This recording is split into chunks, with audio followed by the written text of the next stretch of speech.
We've got obviously a lot of news items that we've already hit on today with experts who are tracking all of those developments, but we also want to go over them through a biblical worldview, through the lens of Scripture.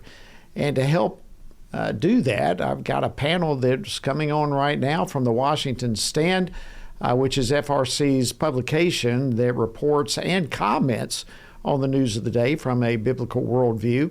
And joining us for today's panel are our panelists, Washington Stand's Mark Tapscott and Casey Harper. Mark and Casey, thanks for joining me. Always great to have the dynamic duo on with me. Well, it's a pleasure to be here. All right, well, Casey, let me start with you. And we've been talking a lot about what happened in New York over the weekend, which is being investigated now, as you actually mentioned to us to get the program kicked off today, as an ISIS-inspired terrorism attack. And it's important when a story like this breaks that we not jump to conclusions. I mean, so I want to be very careful that we don't do that. We need to know the facts, and we need to separate the facts from conjecture, don't we? I mean, that's kind of right where we are in all of this at this point.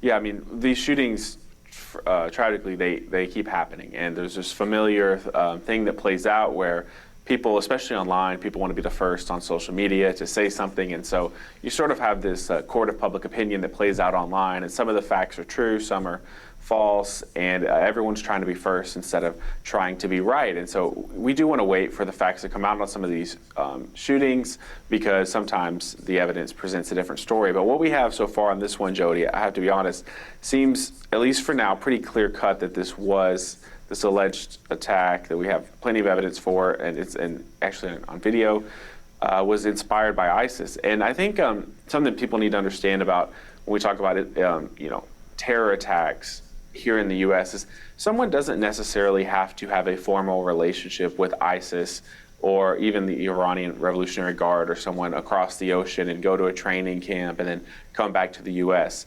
Now, because of the internet, people are being radicalized every day by the content they're consuming, and then you can find out how to do a lot of pretty dangerous things on the internet, and you put that all together. And so I think that's a lot of the Islamic inspired radical attacks that we're seeing. And it's worth noting, Jody, that we also just had a man who was convicted he was communicating with the Iranian Revolutionary Guard and planning to assassinate President Trump. So this radical Islamic violence, it's not just a thing that happened in September 11th, 20 years ago. It's still a very present problem. And because of the immigration crisis that we had, it seems that we don't really have a handle on that problem. A very important bird's eye perspective there that you shared. Mark, let me come back to you. Because all of this is happening in the midst of a Democratic shutdown of the Department of Homeland Security. And now, you and I both know, we've been around this for a long time, that shutdowns in and of themselves, at least recently, have been a pretty regular occurrence. But this particular one, shutting down the Department of Homeland Security, this is really, really bad timing, isn't it? Oh, that's an understatement, Congressman. I have to say, too, by the way, I really appreciated your preface to this discussion about being careful that we've got the facts. You always remind me of what my journalism mentor, Wes Pruden, always said: get it first, but first get it right. And that's very important as we talk about these events. How the Democrats could continue now absolutely refusing to do anything to allow Congress to make the moves to get the bill in front of the president so we can get TSA, so we can get the other components of the Department of Homeland Security that we desperately need, especially in view of what happened in New York over the weekend. It's just, I've been covering Congress for 40 years, and I have never seen anything that even approaches this kind of, I think, irresponsibility. Yeah, I mean, it comes across as though they're willing to sacrifice American lives. Is that kind of at least an accurate assessment? How else do you look at this? It's hard not to think that. I know a good many Democrats as well as Republicans, and I think a good many of them have. Can't agree with them, but I think they are, at heart, they want to do the right thing. But boy, this is not the right thing, and it could have very serious consequences. Oh, you're not kidding. And I would just reiterate what I said coming into this time with our panelists. I want to encourage every one of you who are watching and listening right now to join us.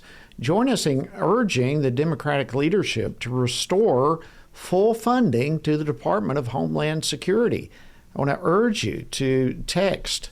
Go ahead and text right now, DHS to 67742. All right, if we can shift gears, this is not the only news of the day, not the only fight on Capitol Hill. There's another one over the Save America Act.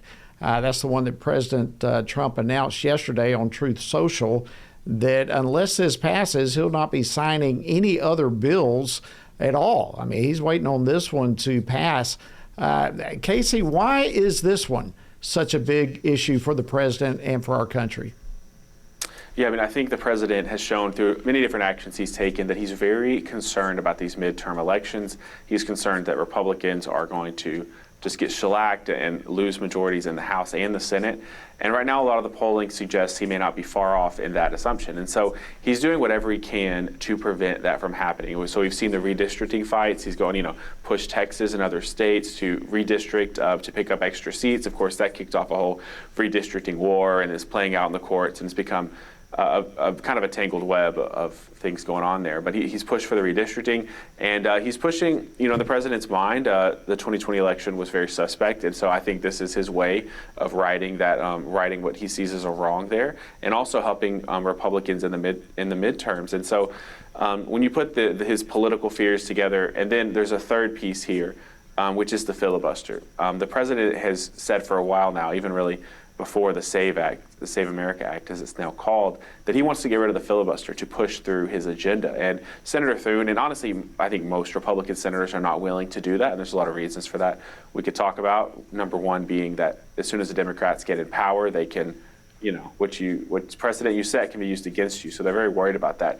But I think President Trump sees this, the Save America Act, as a potential way to get the filibuster done away with so he can push through the rest of his agenda before the midterms come and he's possibly a lame duck president with a divided government.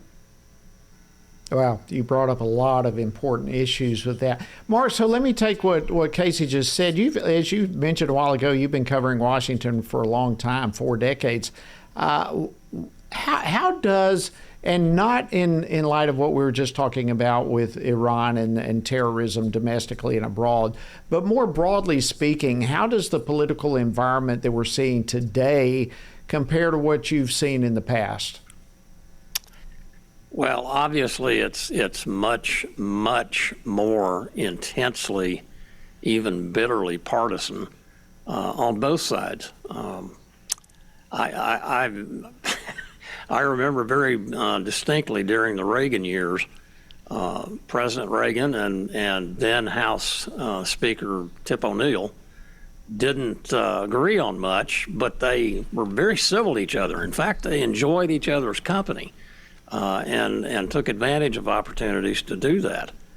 I can't imagine that happening today, not because Mike Johnson, for example, wouldn't want to have a good relationship with a Democratic president, but it's just very difficult to see that happening now. And when you have that kind of intense partisanship, it makes the whole process of legislative give and take and compromise, which our constitutional republic is built on, it pretty well makes that impossible. And that's one of the big reasons I think we see so many of the intractable issues in Congress today. Yeah, and you add to that is the complicated mess of just having such a razor-thin majority that makes it even more difficult. And yet, we've still seen the Republican Party move the needle some. I mean, look at the one big beautiful bill. And now a possible second reconciliation package. How doable do you think that will be? Mike Johnson, I have to say, with the razor thin is exactly the way to describe it. They can only lose one or sometimes the luxury of two votes on these big issues. But Mike Johnson finds a way. I think he really is gifted in his ability to work with people in the Republican caucus that are frankly difficult to work with. But he has learned how to do that, and I think that probably reflects a good bit of his Christian faith and his openness to other points of view and his willingness to work with people. That's a blessing for the country. It certainly is. All right, I want to play a couple of clips, and I want to play this, and Casey, I'll let you get us started with this. But let's start with what Democrat witnesses have said. Throw this up, clip number 2 for me, please. Jesus teaches us in Matthew 25, "Whatever you do for the least of these, you do unto me." History will tell its story about us, but long before then, our own souls will know whether we stood with them or turned away. All right, we had Congressman Mark Clout on a little while ago, and he responded to all of this. But let me throw this your way, Casey. Here's using the scripture to fund more government programs. Yeah, I mean, I might have a little bit of a different take. The first thing I would say is I'm so glad that we're talking about the scripture in government hearings, and I think you and Representative Cloud would talk about that. Hey, if we want to have our public policy and our congressional hearings being like exegeting passages and determining the what that means for how we govern, that is a great. That would be great. Even if people are going to be wrong and do things different way, that we can live with that, right? That's a far cry from so much of what we've seen, which is a culture that's rejected the Bible in marriage, in life, in every aspect of sexual ethics and much more beyond that. So getting back to the Bible is the key, and it's the only way really to long-term have reformation that saves Western society and America. So that's the first thing. With that being said, I think we have to be a little careful, and I'll be quick here, but I would say that if you want to say that we need to take care of the poor and the elderly because we're a Christian nation, I would generally agree with you. I would just say we're already doing that to the extent that we've bankrupted our country with entitlements. So it's hard to hear a lecture on being more generous when we are $37 trillion in debt because of Medicaid, Medicare, Social Security, and the like. Good response, and I agree. I would love to get more scripture on the table for debate, and then let's build policy around that. Let me play a clip of Mark Cloud's response to that, and then get your comments, Mark. Play clip 4 for me, please. There's certainly a place for a social safety net potentially, but the idea that Matthew 25 is kind of used as a blanket statement, I would caution those who begin to use Matthew 25 to do so in the proper context, understanding that we have multiple biblical institutions and they each have a purpose. All right, Michael Cloud, he puts it back. Mark, your thoughts on that?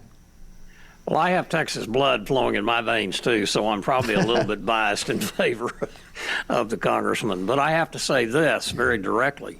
Jesus didn't say when he said, the way you treat them, I will consider the way you treat me. Handing the responsibility over for taking care of your brother is not done by giving your money to a bureaucrat to do it. So that rationale that they offer on the left over and over and over again is a fundamental misreading of what the Lord meant, at least in my view. Well, and I think anyone who studies the scripture closely would agree with your view. Gentlemen, I hate to say it, our time has run away from us so rapidly. Mark Tapscott, Casey Harper with Washington Stand, I want to thank you. It's always an honor and great fun to have you guys on the program. Thank you for joining us today. Indeed.